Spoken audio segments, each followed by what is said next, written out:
آخر یہ کون تھا جو اس سے اس طرح بدلہ لے رہا تھا؟ میں تم سے نکاح ہرگز نہیں کروں گی، چاہے تم جو بھی کر لو۔ تھوڑی ہمت کرتے ہوئے اس نے ڈٹ کر اس کی آنکھوں میں گھورتے ہوئے اس سے کہا تھا، مگر سامنے سے اور زیادہ بڑھتی جانے والی سختی اس کے الفاظ منہ میں ہی روک گئی۔ اگر تم نکاح نہیں کرو گی تو میں تمہارے باپ کو مار دوں گا، اور یہ کوئی خالی دھمکی نہیں ہے، میں ایسا سچ میں کر سکتا ہوں، اور ویسے بھی تم بھی تو میری تحویل میں ہو۔ نکاح کرو یا نہ کرو، میں اپنا مقصد حاصل کر کے رہتا ہوں، تو یہ اب تم پر ہے۔ نکاح کر کے میرے یعنی شاداب خان کے ساتھ رہنا ہے، پھر بغیر نکاح کے؟ سامنے سے بولے گئے الفاظ اس کو اپنی جگہ منجمد کر چکے تھے۔ وہ اپنی جان دے سکتی تھی مگر اپنی عزت کو یوں تار تار ہوتے نہیں دیکھ سکتی تھی۔ تبھی اس کے ساتھ نکاح کے لیے حامی بھر چکی تھی۔ کچھ ہی دیر میں رائمہ اور شاداب کا نکاح ہو چکا تھا، اور وہ اب ایک دوسرے کے مد مقابل کمرے میں ایک دوسرے کو آنکھوں میں نفرت لیے گھور رہے تھے۔ میری پیاری بیوی، تمہیں بیویوں کے فرائض تو پتہ ہوں گے نا، تو آؤ اب اپنا فرض نبھاؤ۔ بولنے کے ساتھ ہی کمر سے تھام کر اپنی طرف کھینچتے ہوئے پرتپش لہجے میں وہ بول اٹھا، جبکہ اس کے اس قدر استحقاق پر وہ سنسنا اٹھی۔ چھوڑو مجھے وحشی انسان، میں نے یہ نکاح مجبوری میں کیا ہے، میں تمہیں اپنا شوہر نہیں مانتی، تو میں تمہیں کیسے اپنی روح کا امین کر دوں؟ رائمہ نے خود کو اس کی گرفت سے آزاد کراتے ہوئے اس پر یہ در پہ ہاتھوں سے حملہ کیا تھا اور چلاتے ہوئے اس سے یہ الفاظ کہے تھے، جبکہ اس کے ناخنوں سے شاداب کی گردن چھل کر رہ گئی۔ رائمہ ظہیر، تم چاہو یا نہ چاہو، اب میں تمہارا شوہر ہوں، اور جو میں کہوں گا وہی ہوگا۔ میں تمہارے باپ کو تمہاری طرف سے اس قدر لاچار کر دوں گا کہ وہ گھٹنوں کے بل چل کر آئے گا مجھ سے اپنی موت مانگنے۔ شاداب نے اس کو اپنے شکنجے میں دبوچتے ہوئے اس سے کہا تھا، جبکہ رائمہ نے آنے والے لمحوں کا سوچ کر ہی کانپ اٹھی۔ کچھ دن بعد ظہیر صدیقی کو اس کی بیٹی کے اغوا ہونے اور پھر اس کے نکاح کی خبر مل چکی تھی، مگر وہ ابھی بھی صرف کاروبار کے بارے میں ہی سوچ رہا تھا۔ رائمہ اس کے لیے وہ سونے کی چڑیا جو آگے چل کر اسے فائدہ ہی فائدہ دینے والی تھی۔ انہوں نے دل سے کبھی بھی رائمہ کو اپنی اولاد تسلیم نہیں کیا تھا، وہ ان کے لیے صرف اور صرف بزنس کو بڑھانے کا ایک طریقہ تھی۔ وہ اپنے ایک بزنس پارٹنر کے ساتھ ایک ڈیل کے تحت اپنی بیٹی کے سے شادی کرا کر اپنے کاروبار کو مزید وسیع کرنا چاہتے تھے، ایک ایسے شخص کے ساتھ جو اس سے عمر میں دگنا اور اس کے باپ کی عمر کا ہے۔ یہ تو رائمہ ظہیر کی اچھی قسمت تھی کہ وہ شاداب خان کے ہاتھ لگ گئی۔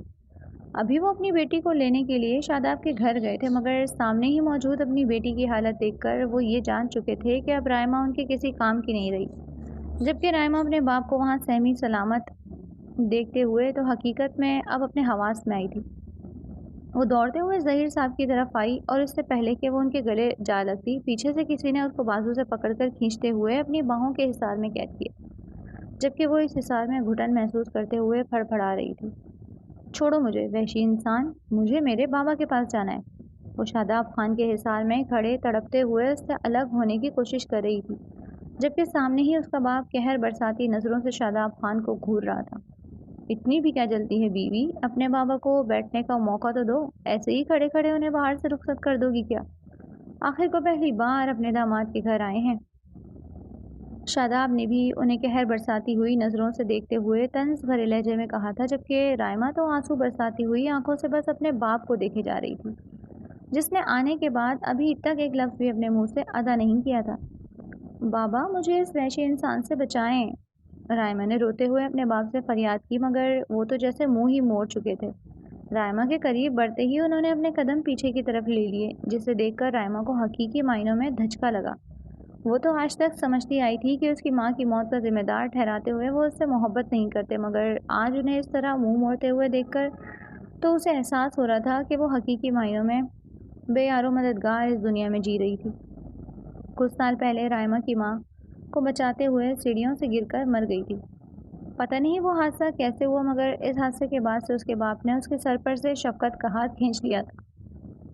وہ بس ان کے لیے گھر میں رکھا ہوا کوئی شو پیس تھا، جسے ایک جگہ سے دوسری جگہ، دوسری جگہ سے تیسری جگہ رکھ دیا جائے اور وہ خاموشی سے اپنی حیثیت کو تسلیم کر لے۔ تم نے اچھا نہیں کیا میرا کروڑوں کا نقصان کر کے، تمہیں چھوڑوں گا نہیں شاداب خان۔ رائمہ نے پتھرائی ہوئی آنکھوں سے اپنے باپ کی طرف دیکھا، جو شاید یہاں سے رائمہ کی شکل دیکھنے کے لیے آئے تھے۔ بنا اس سے کچھ بھی بولے شاداب کو قہر برساتی نظروں سے دیکھ کر وہ صرف یہی کہہ چلے گئے، آخر وہ اس کے ساتھ ایسا کیسے کر سکتے تھے؟ بابا میرے ساتھ اس طرح کیسے کر سکتے ہیں؟ رائما نے درستے ہوئے ہونٹوں کے ساتھ سرگوشی کی مانند کہا تھا، مگر سامنے موجود شاداب خان اس کی سرگوشی کو بخوبی سن چکا تھا، جس کے ساتھ ہی اس کے چہرے پر طنزیہ مسکراہٹ بھی بکھر چکی تھی۔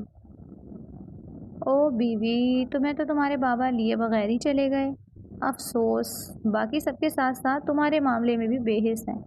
اب تم کیا کرو گی؟ کہاں جاؤ گی؟ میں تمہیں رکھ لیتا، مگر کیا ہے نا، تم میرے دشمن کی بیٹی ہو۔ میں تمہیں جب جب دیکھتا ہوں مجھے میری مری ہوئی ماں یاد آتی ہے، اسی لیے دفع ہو جاؤ۔ میں تمہیں طلاق دیتا ہوں، طلاق دیتا ہوں، طلاق دیتا ہوں۔ شاداب نے نفرت بھری نگاہ رائما کے خوبصورت چہرے پر ڈالتے ہوئے اس سے پہلے پہر طنزیہ لہجے میں دریافت کیا، مگر جلدی اس کے وہ طنزیہ جملے حقارت میں بدل گئے اور آخر میں نفرت کی انتہا کرتے ہوئے وہ اپنی کچھ دنوں کی بیوی کو طلاق دے چکا تھا۔ اسے بے حد غصہ آیا۔ جس مقصد کے لیے اس نے اس لڑکی سے نکاح کیا تھا وہ مقصد تو ادھورا ہی رہ گیا۔ اس کے باپ کو تو اس لڑکی کی بھی پرواہ نہیں تھی، تو آخر انتقام لینے کے لیے اس نے یہ لڑکی چنی ہی کیوں؟ کاش پتہ ہوتا تو اس لڑکی سے کبھی بھی نکاح نہ کرتا، مگر خیر، ابھی بھی دیر نہیں ہوئی۔ بیٹی سے محبت نہیں کرتا تو کیا ہوا، کاروبار سے تو بہت کرتا ہے، تو میں اب اسے اس کے انداز میں ہی نقصان پہنچاؤں گا۔ رائما کی تو پوری دنیا ہی پلٹ ہو کر رہ گئی تھی۔ کچھ وقت پہلے زبردستی کا کیا گیا نکاح، اور پھر زبردستی اسے اس رشتے میں باندھا گیا، اور اب سب سے بڑی بات یہ طلاق کا داغ۔ وہ سب کچھ برداشت کر لیتی اگر اس کا اس دنیا میں کوئی اور ہوتا۔ اب وہ کس کے آسرے اس دنیا میں رہے گی؟ شوہر اسے چھوڑ چکا تھا، باپ منہ موڑ کر چلا گیا تھا، ماں کئی برسوں پہلے ہی دفن ہو چکی تھی، اور رشتہ دار اس کا کوئی نہیں تھا۔ دماغ میں ان گنت سوچیں اٹھ رہی تھیں۔ ایک پل کو تو جی چاہا اس شخص سے یہیں رہنے کے لیے بھیک مانگ لے، مگر جس قدر بے عزت وہ کر چکا تھا، اب وہ موت کو گلے لگانا زیادہ بہتر سمجھتی تھی، بجائے اس کے کہ بےحس انسان سے مدد مانگے۔ ٹانگوں سے جان نکلتی ہوئی محسوس کر کے وہ نیچے بیٹھتی چلی گئی، جبکہ شاداب خان بیزاری سے دیکھ کر رہ گیا۔ بنا اس پر ایک بھی نظر ڈالے ہوئے وہ وہاں سے باہر کی طرف بڑھ گیا، مگر جاتے وقت وہ اپنی میٹ کو پیچھے سے کچرا صاف کرنے کا کہہ گیا، جس کو رائما بخوبی سن چکی تھی۔ اس سے پہلے کہ کوئی اس سے آ کر کچھ بھی کہتا، وہ خاموشی سے اٹھ کھڑی ہوئی۔ اس گھر میں تو لائی ہی کچھ نہیں تھی، تو یہاں سے لے کر جانا کیا تھا؟ تبھی خاموشی سے اٹھتے ہوئے مرکزی دروازے کی طرف چل پڑی۔ آگے کی زندگی کا اسے نہیں معلوم تھا، مگر یہ طے تھا کہ وہ یوں اپنی زندگی کی ڈور اس بے حس لوگوں کے ہاتھوں میں نہیں دینے والی۔ شاداب کا وفادار ملازم جو وہاں کھڑا سب کچھ دیکھ رہا تھا، خاموشی سے آگے بڑھ کر اپنی جیب سے کچھ پیسے نکالتے ہوئے اس کے ہاتھ میں تھما چکا تھا۔ رائما نے ایک الجھی ہوئی نظر اٹھا کر اس کی طرف دیکھا، جس کی آنکھوں میں بھائیوں کا سامان تھا۔ رائما کے سر پر ہاتھ رکھتے ہوئے وہ بھی شاداب خان کے ساتھ باہر کی طرف بڑھ گیا۔ 6 ماہ بعد یہ 6 مہینے ان تینوں کے لیے ہی عذابدہ تھے، جہاں ظہیر صاحب کا چمکتا ہوا کاروبار گھاٹے سے گزرتا ہوا بالکل ختم ہو رہا تھا، اور یہ سب کچھ شاداب خان کی بدولت ہوا تھا۔ اس نے جہاں اپنے کاروبار کو پھیلایا تھا، وہیں ظہیر صاحب کی کاروباری کمپنی کی جڑوں کو کھوکھلا کیا، جس کی وجہ سے وہ خود بخود ہی گر گئی۔ وہیں وہ اپنے مہنگے شوقوں کی بدولت قرضوں میں ڈوب چکے تھے۔ وہ در در بھٹکتے ہوئے رائما کی تلاش کر رہے تھے۔ جانتے جو تھے اب وہی ہے جو شاداب خان کو سمجھا سکتی ہے، اور شاید اگر ان کے پچھلے گزرے ہوئے ماہ میں اس کا تعلق شاداب خان سے اچھا ہوا تو ہو سکتا ہے اس کے کاروبار میں وہ کوئی مدد ہی کر دے۔ اسے آخری بار یہ کوشش کرنی تھی، اسے رائما کو ڈھونڈ ہی نکالنا تھا۔ شاداب کے پاپا شہرام خان اور ظہیر صدیقی دونوں بچپن کے دوست تھے، اور ابھی تک وہ دونوں ایک دوسرے کے نفع و نقصان میں برابر کے شریک ہوتے رہے تھے۔ پتہ نہیں کب ظہیر صدیقی کے دل میں حسد نے جنم لیا، اور یہ حسد ان کی زندگیوں کو ہی نکل چکا تھا۔ ان کے دل میں ہمیشہ یہ حسرت رہ گئی کہ آخر شہرام خان کو ہی اس دنیا میں اچھی چیزیں کیوں ملتی ہیں۔ سب سے پہلے چمکتا ہوا کاروبار، جس میں شہرام خان نے اسے شراکت دار بنا کر سانجھ داری دی تھی، مگر ایسا کیوں؟ ہر بار وہی کیوں؟ اس پر مہربان ہو ہر بار ظہیر صدیقی کیوں اس کے سامنے جھک کر اس سے کچھ مانگے؟ اور پھر شاداب کی ماں نگار خان جب شہرام خان کی زندگی میں آئی تو ظہیر صدیقی کی حسد کی آگ اور زیادہ بھڑک اٹھی، کیونکہ شہرام خان کی بیوی ان کی بیوی سے کہیں زیادہ خوبصورت تھی، اور نہ صرف خوبصورت بلکہ اس نے ایک خوبصورت بیٹے کو جنم دیا تھا، جبکہ انہوں نے جب اپنی اہلیہ سے شادی کی تھی تو انہیں اس بات کا پتہ نہیں تھا کہ ان کی بیوی اپنے کزن سے شادی کرنا چاہتی تھی۔ ان کے گھر والوں نے زبردستی ان کا رشتہ ظہیر صدیقی کے ساتھ کر دیا تھا، بنا ان کی رضامندی جانے، جس کی بنا پر ظہیر صدیقی پر جب یہ راز آشکار ہوا تو وہ ہمیشہ یہی سمجھتے رہے کہ ان کا اپنے کزن سے رابطہ ہوتا رہتا ہے۔ یہ ساری چیزیں ظہیر صدیقی کے دل میں حسد کا باعث بن چکی تھیں، اور ان حسد کے ساتھ ہی اس نے وہ گندی سوچیں ذہن میں پالی تھیں جو ان کی زندگیوں کو جیتے ہی جہنم بنا دینا چاہتی تھی۔ شاداب خان رائمہ کو چھوڑ دینے کے بعد بے حد پچھتاووں کی زد میں آ چکا تھا۔ وہ اپنا انتقام تو لے چکا تھا مگر ایک معصوم انسان سے جس کی کوئی غلطی نہیں تھی۔ پچھلے 6 ماہ سے وہ تڑپتے ہوئے رائمہ کو ہر جگہ ڈھونڈ رہا تھا مگر وہ ایسی جگہ جا کر چھپی تھی کہ اسے مل کر ہی نہیں دے رہی تھی۔ ہر روز گھٹ گھٹ کر گزارتے ہوئے وہ ہر روز مرتا تھا اور پھر مر کر جیتا تھا۔ اسے نہیں پتا تھا کہ وہ کیوں آخر رائمہ کو ڈھونڈ رہا ہے جبکہ وہ اسے چھوڑ چکا ہے، اور چھوڑا بھی ایسا کہ اب دوبارہ اسے اپنایا نہیں جا سکتا، مگر پھر بھی وہ اپنے دل کو یوں تڑپتا ہوا نہیں دیکھ سکتا تھا۔ اسی لیے اس کی تڑپ کی خاطر ہی صحیح بس اسے ڈھونڈ کر وہ معافی مانگنا چاہتا تھا۔ شاداب سر، آپ کی طبیعت پہلے بہت خراب ہے اور یوں مزید خود کو ٹارچر کر کے اور زیادہ ہی خراب رہے گی۔ پلیز میرے ساتھ ڈاکٹر کے پاس چلیے، آج آپ کی ڈاکٹر کے پاس اپائنٹمنٹ تھی۔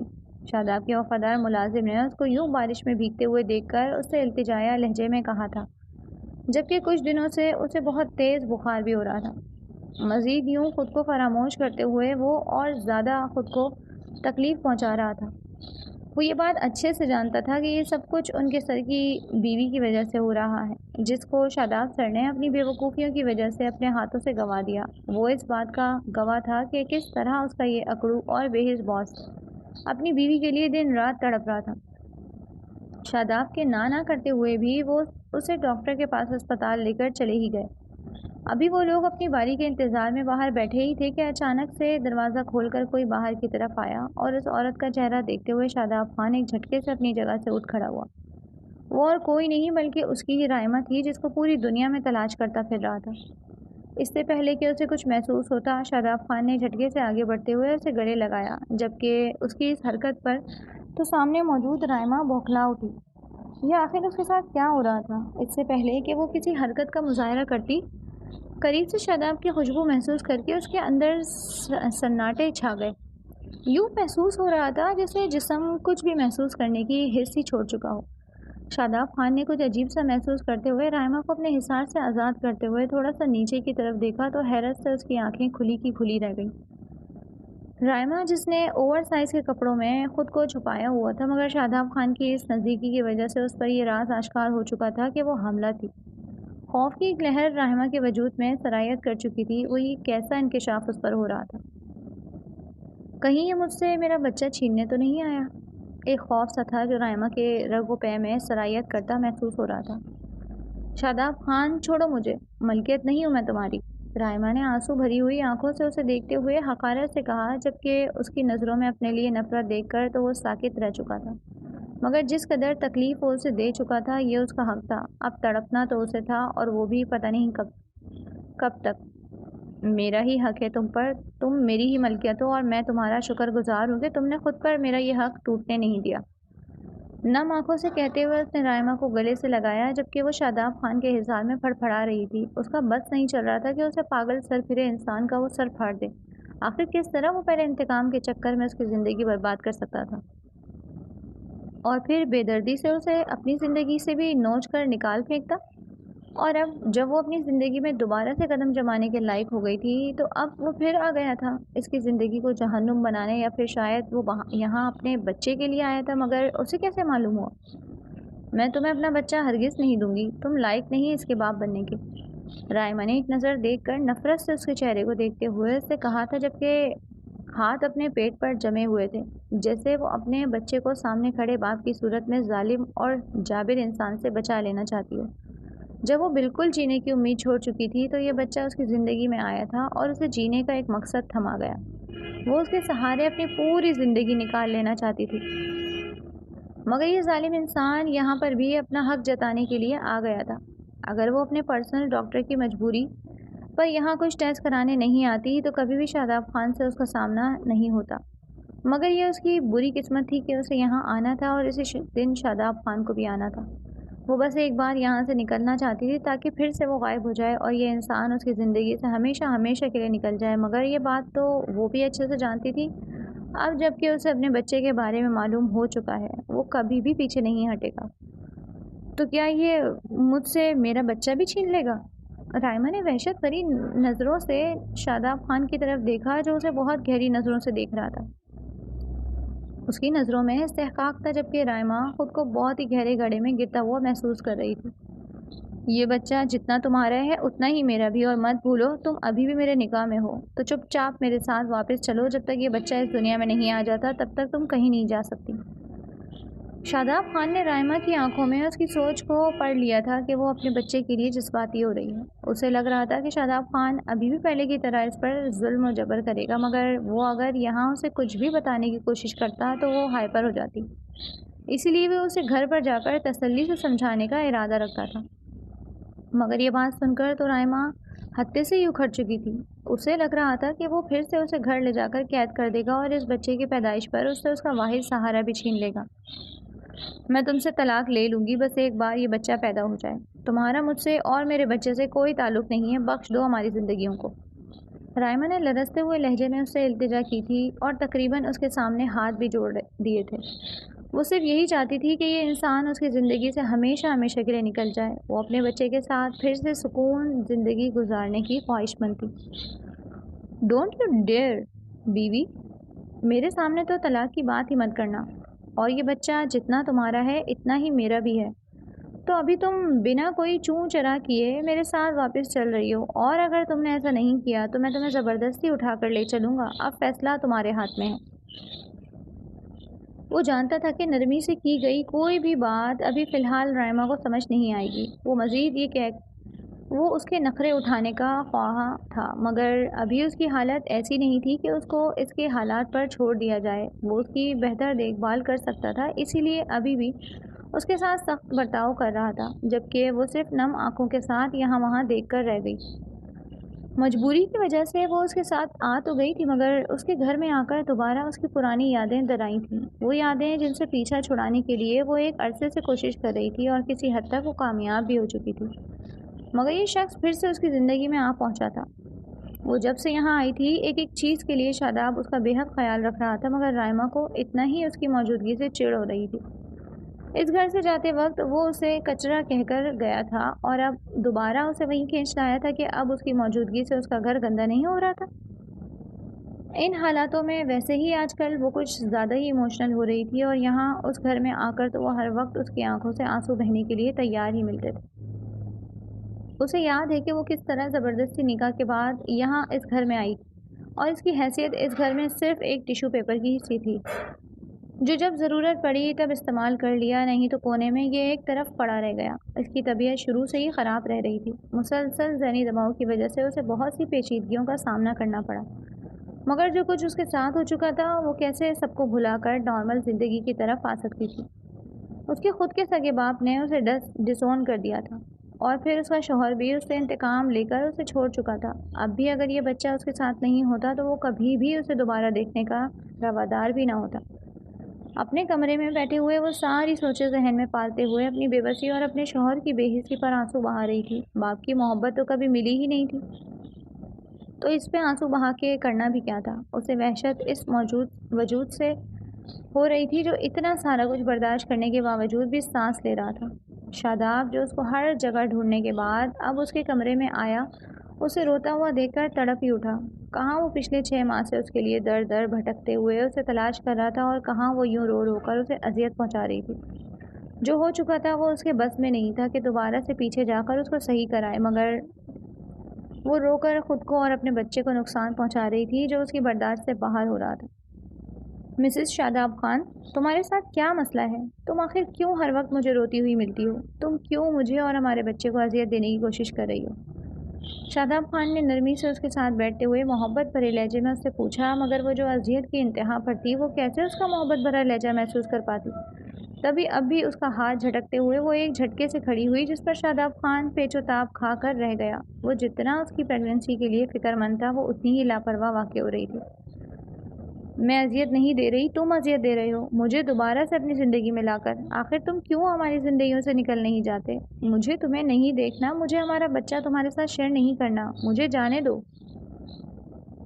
غصے سے اونچی اونچی آواز میں چیختے ہوئے وہ آخر میں بے اختیار ہو کر رو پڑی۔ جو کچھ بھی اس کے ساتھ گزر چکا تھا وہ اس کے ذہنی حالت پر بہت برا اثر چھوڑ گیا، جس کی وجہ سے وہ واپس پہلے جیسے نہیں ہو پا رہی تھی، اور یہ شخص یہاں لا کر اسے اچھا بن کر دکھانے کی کوشش کر رہا تھا تو غلط کر رہا تھا، اسے مزید اذیت دے رہا تھا۔ جبکہ شاداب اس کے اندر کی کیفیت بہت اچھے سے جانتا تھا، وہ بھی اس وقت سے گزر چکا تھا جہاں اذیت حد سے زیادہ تھی اور غم بانٹنے والا کوئی نہیں۔ وہ اتنا سخت اور پتھر دل اسی لیے بن گیا تھا، اگر کوئی اس کے پاس اس کی پرواہ کرنے والا موجود ہوتا تو شاید وہ آج ایسا نہیں ہوتا جیسے وہ اب ہے۔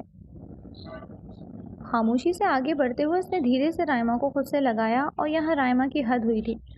بے اختیار شاداب کی باہوں میں سمٹتے ہوئے اس نے خود کو اس کے حوالے کیا۔ بے انتہا روتے ہوئے وہ بھی اسے خود سے دور جانے کا بول رہی تھی۔ بے روابط جملے ادا کرتے ہوئے وہ اذیت کی انتہا پر تھی۔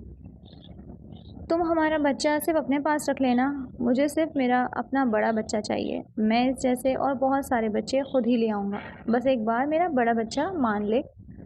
رائما کو غصہ ٹھنڈا ہوتے محسوس کر کے اس نے رائما کے سر کو چومتے ہوئے اس سے کہا تھا، جبکہ رائما ہوک بنی اسے دیکھ کر رہ گئی، مگر بعد ازاں بات سمجھ میں آنے پر وہ شرم سے سرخ پڑ چکی تھی۔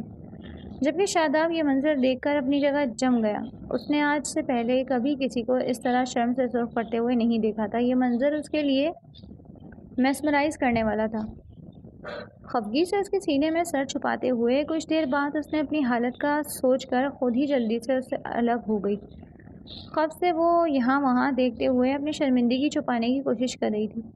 یہاں آؤ میرے پاس۔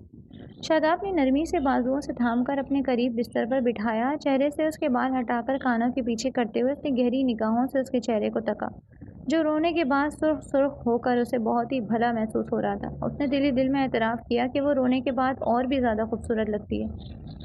میں بہت ہی شرمندہ ہوں، جو کچھ میں نے کیا میں جانتا ہوں یہ الفاظ تمہاری اس تکلیف کا مداوع نہیں کر سکتے جو میں نے تمہیں پہنچائی تھی، مگر یہ حقیقت ہے کہ میں سچ میں شرمندہ ہوں اور میں پچھلے 6 مہینے سے تمہیں مسلسل ڈھونڈ رہا ہوں۔ میں جانتا ہوں کہ اس وقت میں تمہیں چھوڑ چکا ہوں اور میرے لیے واپس پلٹنے کی کوئی راہ نہیں تھی، مگر پھر بھی میں تمہیں ڈھونڈ رہا تھا۔ کہیں نہ کہیں میرے دل میں یہ پچھتاوا تھا کہ اگر میرے ساتھ کچھ زیادتی ہوئی تھی تو اس کا بدلہ تم سے لینا نہیں بنتا تھا، مگر میں بدلے میں اندھا ہو گیا تھا، سوچنے سمجھنے کی طاقت سلب کر لی گئی تھی۔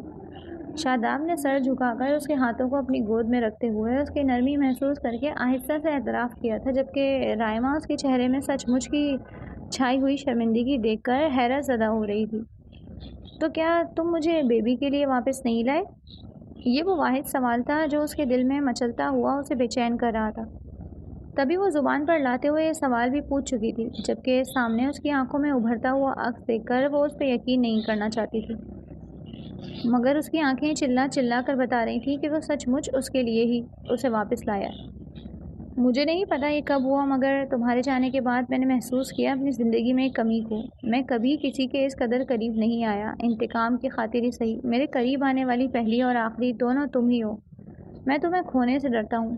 پہلے یہ میرا پچھتاوا تھا، ابھی میری محبت ہے اور میں یہ جانتا ہوں کہ میرے لیے سزائے محبت ہے۔ شاداب نے اس کے بولتے ہوئے پھر سے اس کی گرد اپنی باہوں کا حصار قائم کیا تھا، جبکہ اس بار رائما بھی اس کے ساتھ لگی خاموشی سے اسے محسوس کر رہی تھی۔ اس کی سمجھ نہیں آ رہا تھا وہ اس بات پر کیسے ری ایکٹ کرے، مگر وہ پچھلے کچھ دنوں سے شاداب کا خود کے ساتھ رویہ دیکھ رہی تھی۔ پتہ نہیں یہ بیبی کی وجہ سے تھا یا اس کی وجہ سے، مگر شاداب اب اس کے ساتھ اچھا تھا اور اس کی اس حالت میں کسی اپنے کی ضرورت تھی جو اس کا بے حد خیال رکھے۔ میری نفرت تم سے بلا وجہ نہیں تھی، تمہارے باپ نے مجھے بہت ہی اذیت پہنچائی تھی۔ اذیت کی انتہا تو دیکھو کہ میرے پاس کوئی بچہ ہی نہیں۔ میں 7 سال کا تھا جب میں اسکول سے گھر آیا تو میری ماں اور میری بہن دونوں غائب تھیں۔ میں نے انہیں بہت ڈھونڈا، پاپا کے پاس جا کر ان سے پوچھا، تمہیں پتہ ہے اس دن میرے پاپا ہارٹ اٹیک سے مر گئے تھے؟ انہوں نے میرے بازوؤں میں ہی دم توڑا تھا۔ جاتے وقت وہ مجھ سے یہی کہہ کر گئے تھے کہ وہ میری ماں کو ایک محفوظ پناہ گاہ نہیں دے سکے۔ مجھے اس وقت سب اپنوں کے پچھڑنے کا غم تھا، میں رات کو سو نہیں سکتا تھا، مجھے اب بھی ڈراؤنے خواب آتے ہیں۔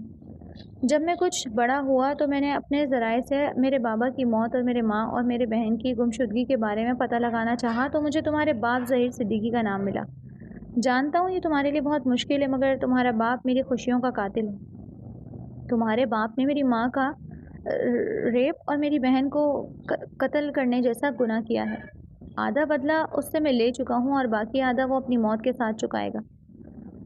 جانتا تھا جب تک اس راز سے پردہ اٹھے گا تب تک شاداب پہ یقین کرنا اس کے لیے مشکل ہو جائے گا، اس لیے دھیرے سے اس کو خود سے لگاتے ہوئے اس نے اپنی تمام حقیقت اس کے گوشے گزار کر دی۔ نم آنکھوں کے ساتھ سب بتاتے ہوئے اپنی ماں اور بہن کے ذکر پر اس کے لب کپکپا اٹھے تھے، بے اختیار آنکھوں سے آنسو گرے۔ وہ کیسا مرد تھا جس نے اپنے گھر کی عورتوں کو تحفظ نہیں دے سکا؟ ساری زندگی یہ خلیج اس کی زندگی میں موجود رہنی تھی۔ لیکن میرے بابا ایسا نہیں کر سکتے۔ جس انسان کو خود کی سگی بیٹی کی پرواہ نہ ہو، وہ بھلا دوسروں کی بیٹیوں کی کیا پرواہ کرے گا؟ یہ الفاظ اس نے کہے نہیں تھے، مگر دل میں سوچ کر رہ گئی، مگر پھر دماغ نے اس کی اسی بات کی نفی کر دی۔ وہ یہ جانتی تھی کہ اپنے بابا کو اس قدر نہیں جان سکی کہ ان کے بارے میں صحیح غلط کا گمان لگا سکے۔ تمہارا درد بہت بڑا ہے، مگر تمہیں کوئی حق نہیں پہنچتا کہ تم میرے بابا کا بدلہ مجھ سے لیتے، یوں میری زندگی کو جہنم بنا دیتے مجھے تکلیف پہنچانے کے لیے۔ میں تمہیں کبھی معاف نہیں کروں گی، یہ بات تم یاد رکھنا۔ رائمہ نے اس کے کندھے پر سر رکھے آنکھیں بند کرتے ہوئے اس سے یہ آخری بات کہی تھی، جبکہ شاداب اس کی بات پر مسکرا پڑا۔ وہ اس کے ساتھ لگی ہوئی اس سے شکایتیں کرتی اسے اچھی لگ رہی تھی۔ کوئی بات نہیں، تم مجھے کبھی معاف نہ کرنا، میں ساری زندگی تم سے معافی مانگتا رہوں گا، ہماری زندگی یوں ہی کٹ جائے گی۔ شاداب نے دھیرے سے جھک کر اس کا سر چومتے ہوئے اس سے کہا تھا، جبکہ اب زندگی کچھ پرسکون تھی۔ 2 دن بعد شاداب اسے اس شہر کے شاپنگ مال میں شاپنگ کرانے کے لیے گھر سے لے کر آیا تھا۔ اس کے پاس رائمہ کے لیے کپڑے تو بہت تھے، مگر اس کی حالت کی وجہ سے اسے اور خریدنے کی ضرورت پیش آ گئی، جس کی وجہ سے وہ اسے ساتھ لے کر آیا تھا تاکہ وہ ذرا کھلی ہوا میں سانس لے سکے اور اس کے ذہن پر چھائی ہوئی پسماندگی زائل ہو جائے۔ ابھی ایک بوتیک میں ٹھہر کر اس نے اپنی جیب سے موبائل نکالنا ہی چاہا تھا کہ اسے یاد آیا موبائل تو وہ کار میں ہی بھول آیا تھا۔ رائمہ کو وہیں پر بیٹھنے کا بولتے ہوئے وہ موبائل لینے کے لیے پارکنگ کی طرف چل پڑا۔ ابھی وہ وہاں یہاں وہاں دیکھتے ہوئے وقت کو گزار ہی رہی تھی کہ وہاں اچانک سے کسی نے پیچھے سے آ کر اس کے کندھے پر ہاتھ رکھا۔ رائمہ میری بچی، ظہیر صدیقی پیچھے سے گھوم کر سامنے کی طرف آتے ہوئے رائمہ کو اپنے حصار میں لیا، جبکہ رائمہ یوں ان کو اپنے سامنے موجود دیکھ کر تو بوکھلا گئی تھی۔ اسے امید نہیں تھی کہ وہ کبھی اس طرح اپنے باپ سے ملے گی۔ بابا، آپ یہاں کیا کر رہے ہیں؟ رائمہ نے ان کے حصار سے نکلتے ہوئے سخت کھردرے لہجے میں ان سے سوال کیا تھا، جبکہ وہ تو اپنی بیٹی کی آنکھوں میں سرد موری دیکھ کر پریشان ہو گئے تھے۔ انہیں اپنا مقصد پورا ہوتا دکھائی نہیں دے رہا تھا۔ تبھی محبت لہجے میں بھرے اور آنکھوں میں جھوٹ موٹ کے آنسو لیے انہوں نے رائمہ کو دیکھا۔ انہیں یقین تھا ان کی پیاری بیٹی جو آج تک اپنے باپ کی محبت کے لیے ترستی آئی ہے، اس موقع پر آ کر ضرور پگھل جائے گی۔ میری بچی، مجھے معاف کر دو، میں تمہاری حفاظت نہیں کر پایا اور وہ جنگلی انسان تمہیں مجھ سے چھین کر لے گیا، لیکن تم فکر مت کرو، میں اب تمہارے بابا آ گئے ہیں اور وہ تمہاری اچھے سے حفاظت کر سکیں گے، تم چلو میرے ساتھ۔ ظہیر صدیقی نے اسے بولتے ہوئے اپنے ساتھ لے جانا چاہا، مگر رائمہ کے قدم تو ایک ہی جگہ پر جم گئے تھے۔ ان کی حقیقت جان لینے کے بعد وہ تو اب ان کے ساتھ جانے کا سوچ بھی نہیں سکتی تھی، اور خاص طور پر اب جب شاداب اور ان کے درمیان سب کچھ ٹھیک ہو چکا تھا۔ اب تو ہرگز اس کے ساتھ جانا نہیں چاہتی تھی۔ جیسا بھی تھا، شاداب اس کا بے حد خیال رکھ رہا تھا۔ چاہے اس نے شاداب کو بھی معاف نہیں کیا، مگر ان دونوں کے بیچ کافی ساری چیزیں ٹھیک ہو گئی تھیں، اور امید تھی شاید آگے چل کر وہ شاداب کو معاف بھی کر دے۔ بابا، میں آپ کے ساتھ کہیں نہیں جا رہی۔ آپ نے مجھے اس وقت ڈس اون کیا تھا جب مجھے آپ کی بے حد ضرورت تھی۔ اب مجھے آپ کی ضرورت نہیں ہے۔ اب میں چھوٹی بچی نہیں رہی جسے آپ کی محبت کی چاہت تھی۔ اب میں بڑی ہو گئی ہوں اور اب میں اسے محبت دینا چاہتی ہوں جو واقعی اس کا حقدار ہے۔ رائمہ نے سخت نظروں سے انہیں دیکھتے ہوئے لیکن ادب کے دائرے میں رہ کر انہیں جواب دیا، جبکہ آخری جملہ ادا کرتے ہوئے اس کی آنکھوں میں چمک واضح نظر آ رہی تھی، اور اس نے اپنے ہاتھ بے اختیاری طور پر اپنے پہلو پر رکھے، جبکہ یہ نظارہ دیکھ کر تو ظہیر صدیقی کی آنکھیں بھی چمکی تھی۔ بالآخر انہیں اپنے کاروبار کو دوبارہ سے چمکانے کا ذریعہ جو مل گیا تھا۔ اب تو رائمہ کو ساتھ لے جانا ان کے لیے اور بھی بے حد ضروری تھا، اس طرح شاداب خان کو قابو میں کر سکتے تھے۔ رائمہ میری بچی، مجھے معاف کر دو، اس وقت وہ ضروری تھا، میں تمہیں اس کے نکاح میں ہوتے ہوئے کیسے وہاں سے لے کر آ سکتا تھا؟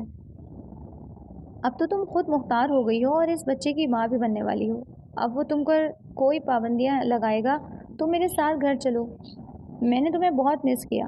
صدیقی صاحب نے اپنے لہجے میں محبت سمے ہوئے رائمہ کے چہرے کو دیکھتے ہوئے ان سے کہا تھا، جبکہ ان کے ہاتھوں نے رائمہ کے ہاتھوں کو سختی سے تھام رکھا تھا۔ بابا، میں نے آپ سے کہا نا، مجھے کہیں نہیں جانا، آپ یہاں سے چلے جائیں، مجھے آپ سے کوئی تعلق نہیں رکھنا۔ شاداب خان کا درد یاد کرتے، اس کی راتوں کی بے سکونی کو یاد کرتے ہوئے اس نے اپنے باپ سے یہ الفاظ کہے تھے۔ اس کا دل کرراہ رہا تھا، مگر یہ کرنا ضروری تھا۔ بے شک سامنے کھڑا انسان اس کا باپ تھا، مگر وہ کسی اور کی بیوی اور بیٹی کے ساتھ ایسا کیسے کر سکتا تھا؟ یہ چیز اس کا دل چھلنی کر رہی تھی۔ اچھا ٹھیک ہے، تمہیں میرے ساتھ نہیں جانا تو لیکن تم میرا ایک کام تو کر سکتی ہو نا، پلیز شاداب سے کہہ کر میری کمپنی مجھے واپس کرا دو اور اس سے بولو کہ اس میں کچھ انویسٹمنٹ بھی کر دے تاکہ میں دوبارہ سے اپنا کاروبار کھڑا کر سکوں۔ تمہیں تو پتہ ہے کہ حالات کس قدر خراب ہو چکے ہیں۔ صدیقی نے جب کسی بھی طرح اپنی بیٹی کو اپنے جال میں پھنستے ہوئے نہ دیکھا تو اس نے اس سے سیدھی بات کرنی چاہیے، جبکہ اس کی یہ بات سن کر تو رائمہ کی آنکھیں حیرت سے کھل گئیں۔ وہ کس طرح اس سے یہ خواہش ظاہر کر سکتے تھے کہ وہ شاداب سے کہے اس کی ماں کے قاتل کو پیسے دینے کے لیے۔ بابا، میں یہ بات آپ سے کہنا نہیں چاہتی تھی، مگر شاید آپ کو یہ بات معلوم نہیں ہے، شاداب وہی انسان ہے جس کی ماں اور بیٹی کے قاتل ہیں۔ آپ مجھ سے امید کیسے لگا سکتے ہیں کہ میں اس سے جا کر بولوں کہ وہ آپ کی کمپنی میں پیسہ لگائے؟ رائمہ تو ظہیر صدیقی کی بات سن کر سکتے میں ہی آ گئی تھی، تب بھی تقریباً چلانے کی طرز میں اس نے یہ بات کہی تھی تاکہ اس کے باپ کی سمجھ میں آ جائے کہ وہ کس سے مدد کی امید لگا رہا ہے۔ تو کیا ہو گیا؟ تم اس کی بیوی ہو، تم اس سے کچھ بھی کرا سکتی ہو، اس کو بولو کہ وہ میری کمپنی میں پیسہ لگائے، میں بہت پریشان ہوں۔ ظہیر صدیقی نے اس کے اس طرح چلانے پر سرد نظروں سے اسے دیکھتے ہوئے اس سے کہا تھا، جبکہ بات میں وہ والہانہ پن ختم ہو چکا تھا۔ جب وہ ان کی بات پیار سے نہیں سن رہی تھی تو اب اس کے ساتھ بھی سختی کرنی پڑی تھی۔ بابا، میں آپ کی کوئی مدد نہیں کر رہی، چلے جائیں یہاں سے اور دوبارہ میرے سامنے مت آئیے گا۔ میں نے آپ کے جیسا بے حس انسان آج تک نہیں دیکھا۔ ایک تو آپ قاتل اور زانی ہیں، اوپر سے آپ اتنے گر چکے ہیں کہ اپنی بیٹی کو استعمال کرنا چاہ رہے ہیں اپنے فائدے کے لیے۔ رائمہ نے نہایت ہی دکھ سے انہیں دیکھتے ہوئے ان سے وہ کڑوے الفاظ بولے، جبکہ رائمہ کے منہ سے یہ الفاظ سنتے ہی ان کا ہاتھ رائمہ پر اٹھ چکا تھا۔ بے شرم لڑکی، تمہیں ذرا بھی لحاظ نہیں، تم اپنے باپ سے مخاطب ہو۔ مرد ایسی چھوٹی موٹی غلطیاں کرتے رہتے ہیں، اگر ایسی غلطیاں وہ نہیں کریں گے تو مرد کہاں سے کہلائیں گے؟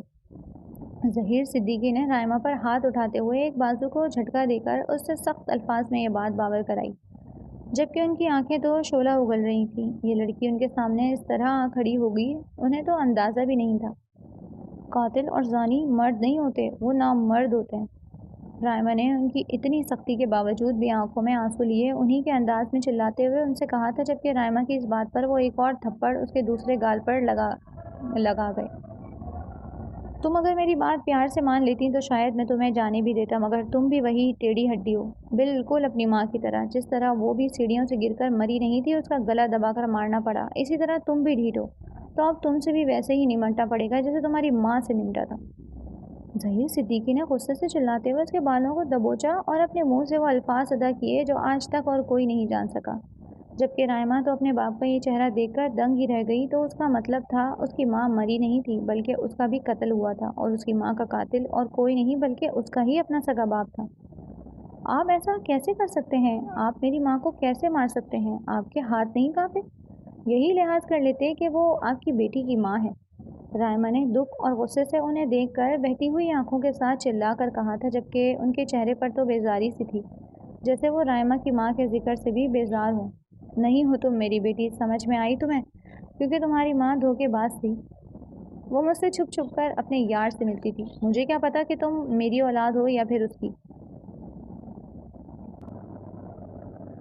زہر خندق لہجے میں کہتے ہوئے انہوں نے رائمہ کے دل میں وہ زہر بھرا خنجر پیوست کر دیا تھا جس کی تکلیف اسے پورے جسم میں سراہت کرتی ہوئی محسوس ہو رہی تھی۔ آپ ایسا کیسے کہہ سکتے ہیں؟ میری ماں مر چکی ہے، اب تو اسے چھوڑ دیں۔ رائمہ نے خود کو آزاد کرانے کی کوشش میں دکھ بھرے لہجے میں ان سے کہا تھا، جبکہ وہ یہ بات جانتی تھی کہ اس کا باپ اس بات پہ کبھی بھی یقین نہیں کرے گا۔ وہ اپنی ماں کی چھوڑ چکی ڈائری پڑھ چکی تھی، جس میں یہ الفاظ واضح تھے کہ ظہیر صدیقی اس پر بے پناہ شک کرتے تھے، کیونکہ وہ ظہیر صدیقی سے شادی سے پہلے اپنے کزن سے شادی کرنا چاہتی تھی۔ محبت کرنا ان کا گناہ تھا، جس نے شادی کرنے کے باوجود بھی اس کا پیچھا نہیں چھوڑا تھا، اور بالآخر موت نے انہیں آ کر گلے لگا لیا۔ بد چلن بد کردار تھی تمہاری ماں، اور تم بھی بالکل اپنی ماں پہ گئی ہو۔ تمہیں کب کا مار دیتا، مگر تم میرے لیے سونے کی چڑیا ثابت ہو رہی تھی۔ تمہارا سودا کر کے مجھے کاروبار میں بہت زیادہ نفع مل رہا تھا، مگر اس شاداب نے سارا پلان چوپٹ کر دیا تمہیں اغوا کر کے۔ تم اب بھی میرے کام آ سکتی ہو، اب میں اسے بلیک میل کرنے کے لیے تمہارے اس بچے کا سہارا لوں گا۔ تمہاری فکر وہ چاہے کرے یا نہ کرے، مگر تمہارے اس بچے کی فکر تو کرے گا نا۔ چلو میرے ساتھ۔ صدیقی صاحب نے نہایت ہی زہر خندق لہجے میں رائمہ سے کہتے ہوئے اپنے پلان کا بتایا، جس پر شاداب بہت بری طریقے سے پانی پھیر چکا تھا۔ آخر میں اسے اپنے مستقبل کا منصوبہ بتاتے ہوئے انہوں نے رائمہ کو کھینچ کر اپنے ساتھ لے جانا چاہا۔ میں آپ کے ساتھ ہرگز نہیں جاؤں گی، چھوڑیں مجھے۔ آپ باپ نہیں، قاتل ہیں میری خوشیوں کے، میری ماں کے اور شاداب کی بربادی کے۔ رائمہ نے کہتے ساتھ ہی خود کو چھڑانے کی غرض سے ظہیر صدیقی کے ہاتھ پر کاٹ کر بھاگنا چاہا، مگر اتنی ہی تیزی سے ظہیر صدیقی نے رائمہ کو بالوں سے پکڑ کر دھکا دیا، مگر اس سے پہلے وہ گرتی دو مہربان ہاتھوں نے اسے تھام لیا۔